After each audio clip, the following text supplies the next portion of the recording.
You notice a missing phone or a lost set of keys immediately. You retrace your steps. You panic.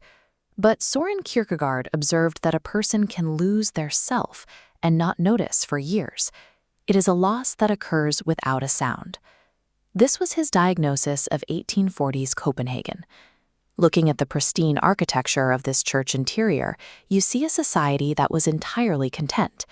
The Danish state church had made faith automatic, turning it into a comfortable civic duty.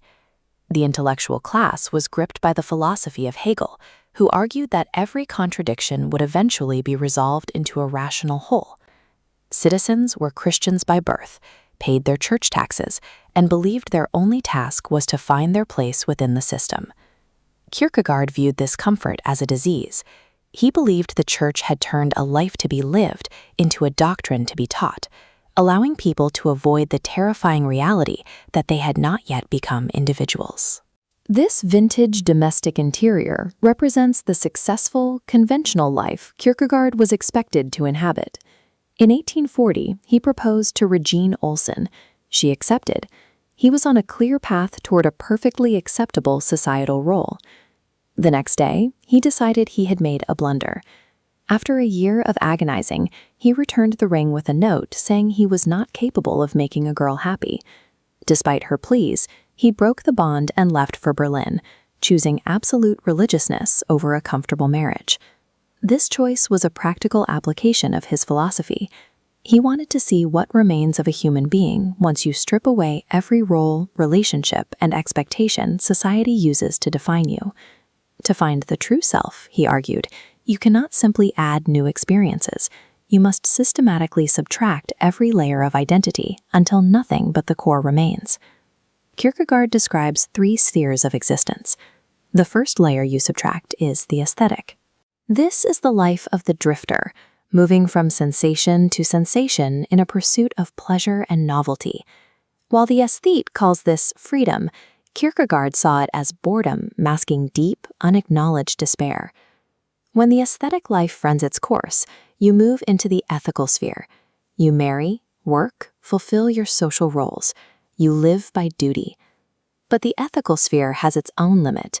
You can do everything expected of you and still feel that something essential is missing, that the roles you inhabit are not the same thing as being a self.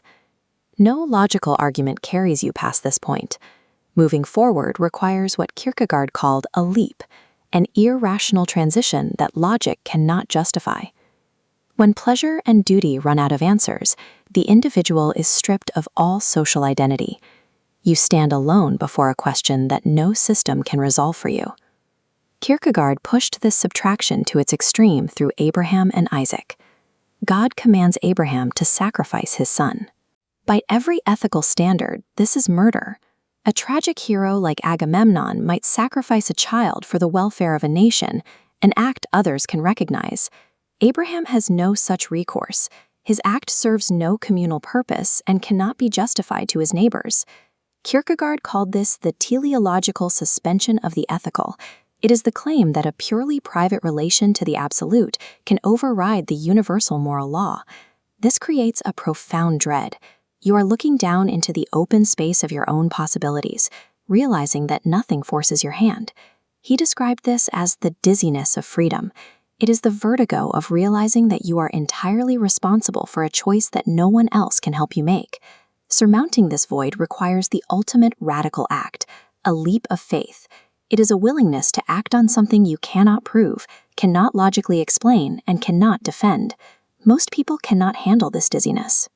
They run from the edge and hide back inside their societal roles, appearing perfectly content while remaining in despair. But the validity of this inward retreat has been challenged.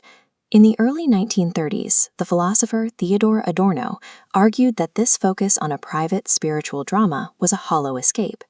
As fascism consolidated in Germany, Adorno noted that the social world continued to reshape itself outside the individual's window. While the subject looked inward, the world that produced him was mutating without his participation. Adorno called this the bourgeois interior.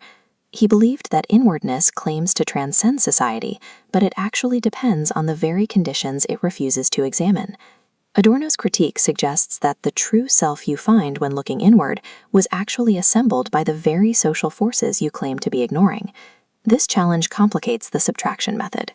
In Adorno's view, stripping away society doesn't reveal a pure self. It merely blinds you to the machinery that built you. This leaves us with an unresolved tension. Is the leap of faith the ultimate truth of existence, or is the search for an isolated, true self just a trap? Think of how you define yourself today, your career, your relationships, your tastes. If those routines broke and the roles dissolved, what would you actually find underneath? Most of us suspect we know the answer, which is why we avoid the question. We stay busy to avoid the void. Whether the self is a core to be found or a product of your environment, the avoidance of the question is how the loss occurs. It happens, as Kierkegaard wrote, very quietly, as if it were nothing at all.